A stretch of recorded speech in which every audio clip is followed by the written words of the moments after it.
Guys, good day sa ating lahat or hello sa ating mga kasulid.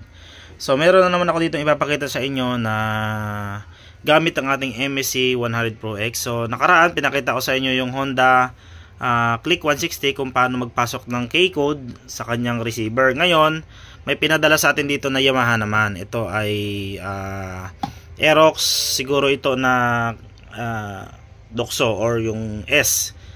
Ayan. So pinadala rin yung ECU niya in case na kailanganin. So siyempre sa pag-K-program or sa pagpapasok ng K-code, kailangan mo natin i-retrieve yung kanyang code bago tayo magpasok ng or mag-match ng remote to receiver. So kailangan nating tools ay ayan, papakita ko sa inyo yung MSC 100 Pro X kung ano yung nagagawa niya, kung paano ba nangyari kapag siya yung nagre-retrieve dyan sa may bagong update na yan. Kasi may bidlag na ako nyan or may ginawa na ako tutorial sa unang update nyan. Pero ngayon sa bagong updating natin kung ano mangyayari. So siyempre meron tayo ditong laptop para sa legit na pagbabasa ng code. Kasi yung unang version natin ng MSC 100 Pro X ay hindi siya nag-retrieve, kundi nagdadagdag siya ng code. Okay, so dito tatestingin mo natin dito kung ano yung mababasa niyang code. Then testingin natin kung ano yung kanyang mababasa naman gamit ang MST. Pero ipapakita ko sa inyo paano mag-match ng code remote to receiver. Okay? So ngayon, bubuksan ko muna tong receiver na to. Ayan. Then papakita ko rin sa inyo kung saan ako ihinahin ko na lang siguro kasi wala naman akong karay. Kasi ito, ang kasama na gagamitin natin doon sa MSC 100 Pro X ay yung Yamaha, nakalagay yung Suzuki 12P. Ayan, so ito yung kanyang socket. Sasaksak natin doon sa dito niya para sa power supply. Then meron tayong tatlong wire na gagamitin. Ayun, di katulad doon sa legit na pagbasa natin, meron tayong gagamitin na 1, 2, 3, 4, 5 na wire sa pagbabasa doon ng code gamit sa kanyang receiver gamit yung laptop. Okay, ngayon bubuksan ko muna tong receiver. Ayan. So ingat kayo sa magbubukas nito kasi ito pag tinutungkab ito nababali. So dandahanin nyo lang unti-unti. Yan. Tanggalin mo ni rubber na to. Then doon tayo sa pagre-read ng code nito. Okay yun mga kasulid. Ginawa ko dito ay ayun, tinusok ko na agad siya. Ayan yung ating receiver, yung board. So gagawin natin dyan. Una-una sinet ko sa 3 volts. Then i-read mo natin. Read EPROM. EPROM yung binabasa natin. Okay? So sa remote may kasama din sa number pero wag nating ipapasok yan doon sa motor kasi parang same dito papatong yung code niyan. So ang kailangan natin makuha yung original code niya para hindi mawala yung mismong pag-synchronize niya doon sa ECU. Kasi once pinasukan natin to ng bagong code, magre-reprogram ka ng ECU, hindi siya andar. Mahihirapan ka ngayon. So buti ka may programmer ka. Ayan. So ngayon guys, papakita ko sa inyo yung legit na pangbasa natin ng code. Ayan. So bibitawin ko muna yung isang kamay ko kasi naka one hand lang ako. Okay. So pakita ko na lang sa inyo pag na-read. Okay guys, so yun na-read ko na yung kanyang original na code. Ayan, makikita nyo yung code na yan. So nakita nyo may bakante pa siyang 2, 3, 4, 5, 6. So may bakante pa siyang 6. So ibig sabihin hindi pa siya napapasukan ng code. Okay, so gagawin natin ngayon dito, isi-save ko muna yung original niyang file in case na makurap doon sa paggamit natin ng MST. Babalik ko lang siya. Ito kagandahan ng tools na to, pwede nating i-save yung file. So yan o, may save file siya. So lalagyan lang natin ng pangalan. Ito, lagyan natin pangalan dito. Lagay ko lang dito ay AM. Ayan, para mas madaling mahanap. Ayan, AM 1, 2, 3. Ayan. Then save ko na lang. Okay, so may save na ako ng file. Ngayon, ipapakita ko naman sa inyo na paano mag-read ng code gamit naman ng ating MST. Okay? So sundan nyo lang to guys yung gagawin ko mga tutorial para in case na kung MST man gamit nyo, alam nyo na yung mangyayari kapag sakaling yun ang ginamit nyo. So pag MST, kung halimbawa hindi siya nagre-read ng original code, nagpapatong siya ng code, kailangan nyo ng programmer nito. I-reprogram yung ECU para i-unlock nyo yung bagong code na pinasok kasi may ECM ID ito na nagmamatch sa dalawa. Okay? So doon na tayo ngayon sa pag-read naman gamit yung ating MST. Tingnan natin kung ano yung magiging resulta. Okay mga kasulid, so ito yung ating MST. So may power na siya, nalagay ko na yung kanyang module. Then nalagay ko na yung kanyang Yamaha. Ayan yung code ng kanyang adapter. Then sinaksak ko na siya sa ECU. Then ayun, nagawan ko ng paraan yung dulo ng wire niya. So meron tayong tatlong karayom naman dito. So itutusok natin yan sa kanyang EPROM. Ayan dito mamaya sa wire na yan, sa mga pin na yan. So ngayon pupunta muna tayo doon sa K-Pro. Ayan. Pasok tayo sa Yamaha. Then puntahan natin yung ilang pin ba yon? 12P. So nagbago na yung kanyang code. Ayan o. Pasok tayo sa 12P. Ayan. Then okay lang. Then may nakalagay dyan red K, clear K, read and save ECU, write ECU. Ayan. So siguro sa mga ibang pagkakataon papakita ko yung read saka write na yan. Then register new K. Ayan. Testing fob and ECU. So may pan-testing din siya after natin na ma-pair. So ang gagawin natin ngayon ay magre-read K ID tayo. So kiklik lang natin yung read K ID. Ayan. So the special cable must be used for this function to continue. So bago tayo mag-okay, so tusok natin tong kanyang mga karayom. So testing natin dito sa kanyang EPROM. Okay. So doon tayo ngayon sa pagre-read gamit na nakatusok yung ating karayom. Okay guys. Ayan, so nakatusok na tayo doon sa kanyang board. Tatlong ano lang siya, karayom. So, yun.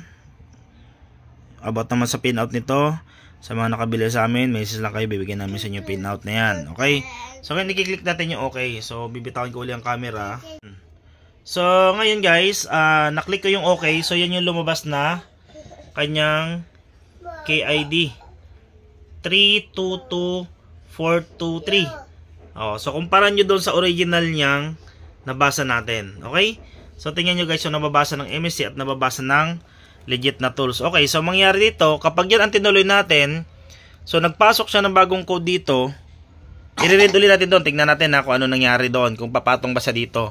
So mangyari doon, mawawala na yung dati yung remote. Halimbawa may remote kayo dati na naka-pair dito. Mawawala na ng function yun kung magdoduplicate kayo. Okay lang sana kung nawala na talaga yung remote nyo. Then, pagpasok nyo ng code na yan, pagpasok nyo dito sa mismong receiver, okay siya kung bago yung remote. Eh, paano pag may remote kang isa, gusto mo mag-duplicate, magpa-retrieve code ka lang. So, nagpa-retrieve code ka lang. Ingat kayo guys baka kasi ang ipagawa nyo, magpa-retrieve lang kayo ng code gamit ng MST, lalo nang nasira yung inyong keyless. Okay? Kasi magpapatong yung code, hindi na-under yung dati mong remote. Plus, yung bago mong remote ngayon ipapasok, hindi rin tama yung pagpasok. Ayun. So, dapat pagawa natin sa marunong guys. Ngayon, tatry natin ipasok yung code na yan dito sa kanyang receiver. Kasi, may bago siyang remote na pinadala. Tetesin ko muna to. Kung gumagana na to dito, baka mamaya kasi gumagana na to dito. Ayan. Ang may problema pala, receiver to ECU. Or may sira yung receiver. So, tetesting ko muna to bago ko i-prepare or imamatch yung kanyang code. Okay? So, yan yung code na nabasa niya ngayon. Doon na tayo ngayon sa i-read ulit natin ito gamit yun. Tingnan natin kung ano nangyari nung pinasukan natin ng MSC. Okay? So, doon tayo sa next step. Okay guys, so i-read ko ulit yung kanyang ECU. Ayan, so wala pang laman. Nakaset na siya. O, read ko muna. Okay, so i-read ko na siya. Yun, so nagre-reading na ulit siya. Ayan. So, credit pala to kay kay Sir Helpress. Ayan. So, gumawa ng script na to.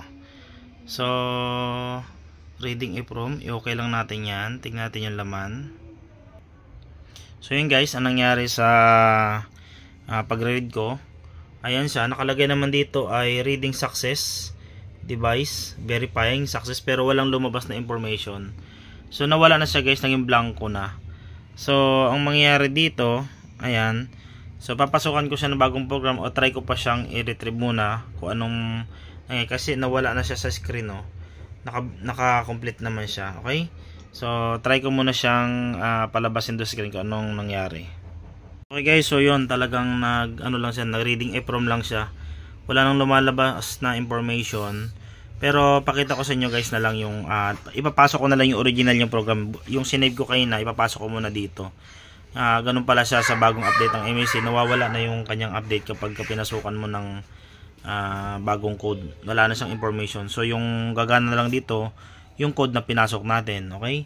So, i-ano ko muna siya, i-open ko muna yung file niya, then i-write ko muna yung original niyang EEPROM data. Ayun, so pinasukan ko na lang ng original niyang code. Binalik ko original niya kasi hindi na ma-read yung ginamitan ng MST kanina. Ayan, so tingnan natin. Please reconnect the USB module, then start the UPA device. Okay, so ulitin natin. Okay, so itong update, so pinalitan ko yung cable ko. So nag-write ako ng bagong, yung dati yung original na program, ayun na-write na siya. So ito pala guys ang nangyayari, kapag nag-read tayo doon sa ating MST, mawawala na siya dito, magkakaroon na siya ng error. Okay guys, papakita ko sa inyo, ulitin ko siya. Ito, nag-read ako dito, yan, read ko siya. Ayan yung original yung code. Ngayon, after natin na mag-write doon sa MST, mag-error na siya dito. Okay? So, papakita ko sa inyo. Okay. Okay guys, so testing ulit tayo sa MST. Ayan. So, papakita sa inyo yung mangyayari. So, nakatusok na ako. So, pupunta na sa K-Pro. Okay guys, so yan, nabasa niya. 322434423. Okay, so nakaread tayo nun. Ngayon, itatry ko ulit ang i-read dito sa laptop. Ito guys, for confirmation na kaya binidyo ko to pa ulit-ulit para alam nyo yung mangyayari. Guys, for confirmation, ito na siya, nakatusok na ako. Then, magre-read ako dyan. Okay, tingnan natin kung ano mangyayari kapag nag-read tayo. So, inuna ko muna kinabitan ng MST, then dito naman tayo ngayon. Ayun, so nagre-read siya. Tingnan natin kung ano nangyayari. Tingnan nyo guys. File error. Wala na siyang mabasa. So, exit ko ulit ha. Kasi yan yung dati niyang code eh. Exit ko muna yung software. Okay, so yun. Verifying reading. Ayan guys. Oh. Check EEPROM connection na. So, nabablock yung EEPROM. Kapag, ayan o. Nagkakaroon siya ng verify error na siya. Okay. So, yun yung naging resulta kapag pinasukan natin ng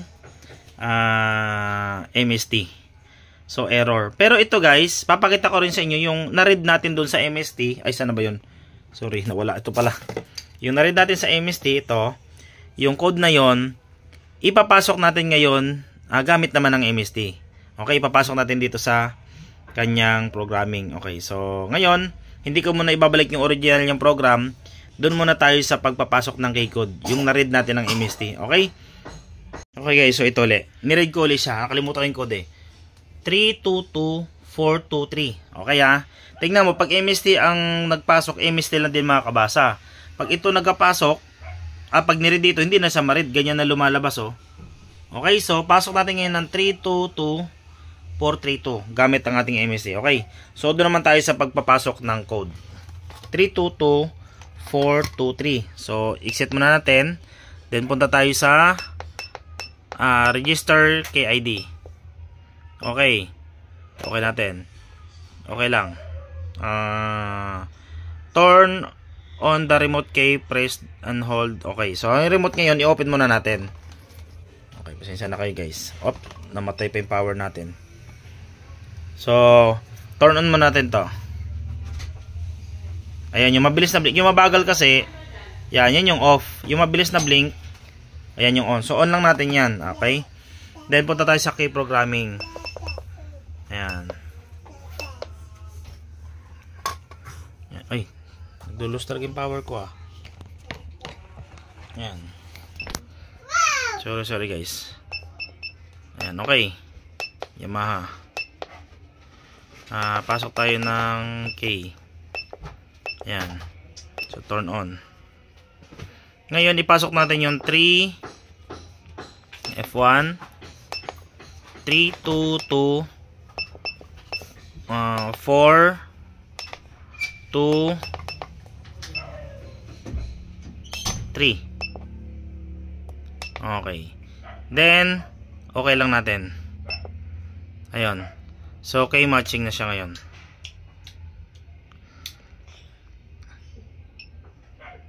Hintayin natin mag-match yung code Anong lalabas na message. Yan. Yan.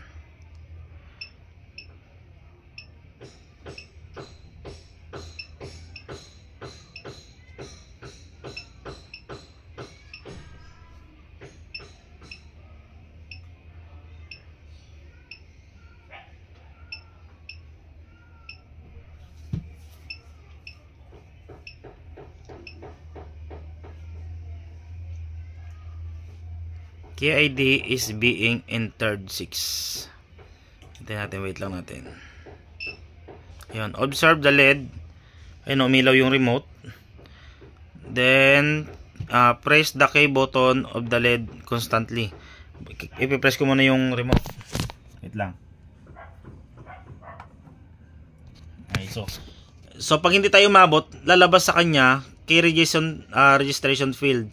Please check if it's a brand new key, if the password input is correct. So dapat pag umilaw pala siya, pindutin ko agad yung button ng remote na yan kasi nakahawak ko sa camera. Ulitin ko lang guys ha, pakita ko lang ulit sa inyo. So inulit ko lang. So wala pa namang. Dapat kasi pag umilaw yan, pipindutin ko agad.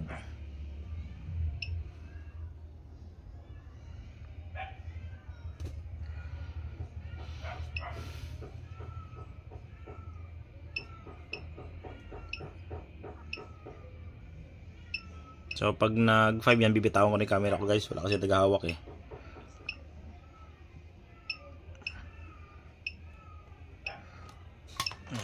Lagyan natin dito. Ayan, para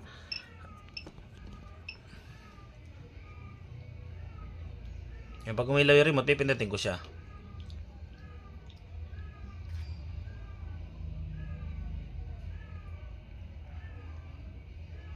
Hala. So, di ko alam kung ano nangyari. Ba't parang hindi yata nag-pair. So, ulitin ko lang yung process guys ha. Okay, so umulit ulit ako ng process.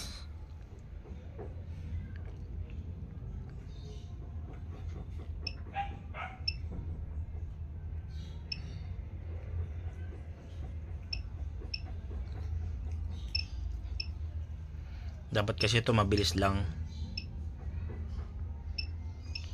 Hindi ko alam bakit siya natagalan. Pero kailangan dikit dito. Yan, 5 na. Yan, 6 na.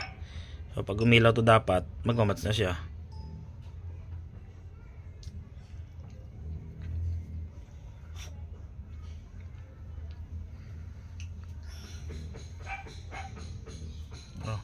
So nag-i-exit siya. Ayan, di ko alam kung ano nangyari guys. Bakit siya nag-i-error. Okay, so nag-read ako uli. Then yung remote, ayan yung on. Ito yung off. So i-on na natin siya. Ayan, i-on na natin siya. Ngayon, puntahan natin doon ulit sa key ID. Baka kailangan i-read muna siya bago ipasok eh. Ayan. Baka kasi pag nag-corrupt siya, ganun lang ulit. Read, tapos ano, 3 tigas ang boto na 3, 2, 2 4 2 3. Tama. Okay, so okay natin yan. Nag-matching na siya ngayon.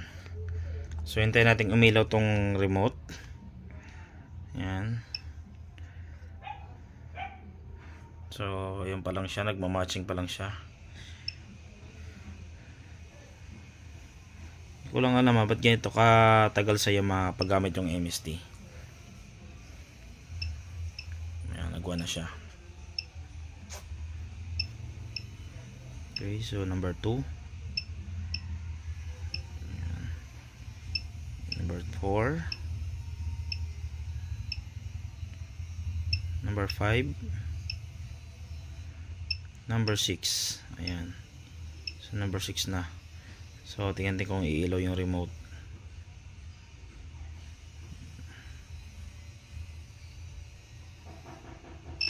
Ayun.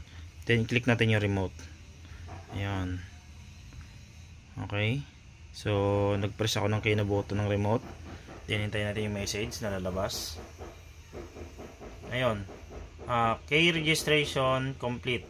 Please, use the key detection function to check if the key functioning properly. So ganun pala guys, kapag MST gamit natin, nag-read tayo, automatic after read, i-input agad natin.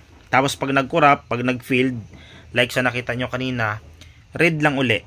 Tapos sunod nun kay register uli. Okay? So ngayon, pupunta tayo ngayon sa pagtitest ng remote to kung nag-match siya doon sa receiver. So, okay. Ayan. So, testing fob na yan, an ECU. Okay natin. So, turn on the remote key. Press and hold the button until the lid on. Okay, key flasher quickly.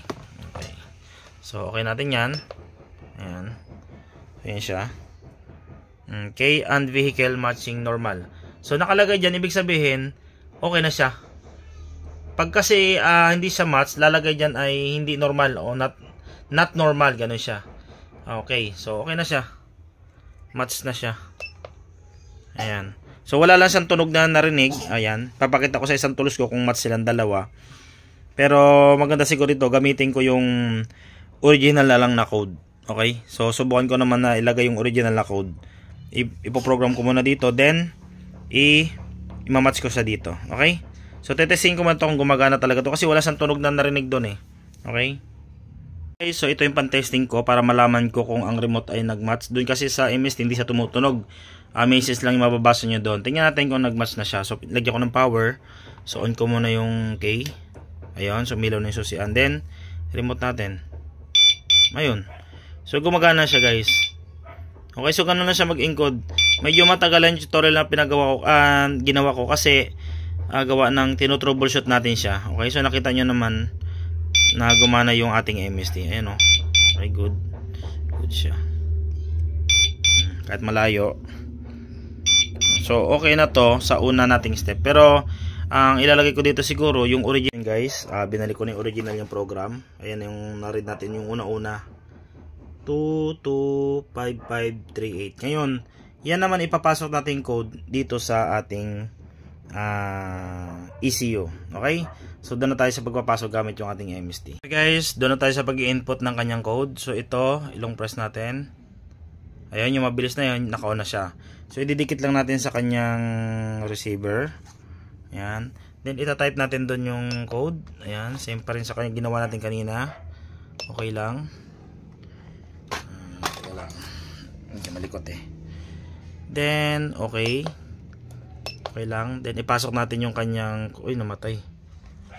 Ulit. Okay guys, doon na tayo sa pagmamatching ng code. So, pasok tayo sa Yamaha. Then, ECU 12 pin. Okay. Then, pasok tayo sa register. New key ID. Then, okay lang natin. Confirm the correct ID. Okay. So, confirm natin yon. Prepare new smart key. So, ito na yung ating smart key. Then, okay. So, turn natin yung remote. Ayun, yung mabilis na blink. Tapos, lapag lang natin. Then, okay lang natin. Ayan. Then, encode natin yung code. 2 5 3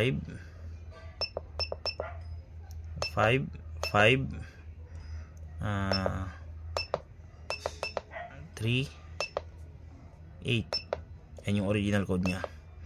Then, okay lang natin. Yan. So, hintayin natin ngayon na umilaw itong key na to. Mag-match sila. Yan. So, pagdating ng nagbilang siya ng 6, ayun na. Ready na tayo dito. Ayan.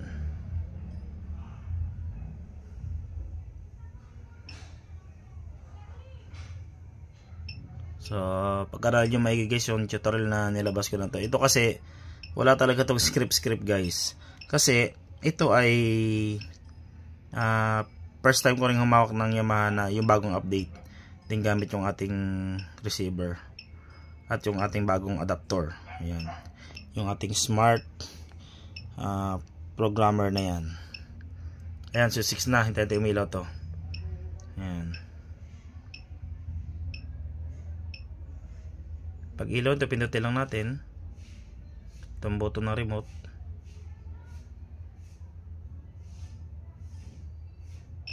Ayun, may ilaw, pindutin natin. Ayun. So, observe the LED. Ayan. Press K to button. Ayan, when the LED is constantly on. Ayan. Ayun, nakalagay. Key registration complete. Place as the key detection function. Ayun. So, pupunta tayo sa function na isa. Ayun, dito sa testing fob ECU. So, okay lang natin. Ayan. Tapos please turn on the remote key. Ayan, naka-on naman yung remote key. Press and hold button until the lid on. Ayan. Ayan o, kita nyo nag-blink. So pag nag-blink, ibig sabihin the vehicle matching normal. Okay na siya. So gumagana na yung ating remote to dito. Iko-confirm natin kasi ipapadala natin to sa may-ari. Okay. So bago ipadala sa may-ari, pakita natin na good siya. So gagamitin ko yung pan-testing ko. Ito na guys yung ating na-match doon sa code na yon. So on lang natin. Ayan, then click natin. Ayan o. Kita nyo. So working na yung ating remote. Ayan. So balik na sa original niyang program, and yung remote niya original din to. Hindi natin sinunod yung code na yan. Ang sinunod natin yung original niyang, huwag gumagalaw yung remote ng isa, ay yung mouse natin.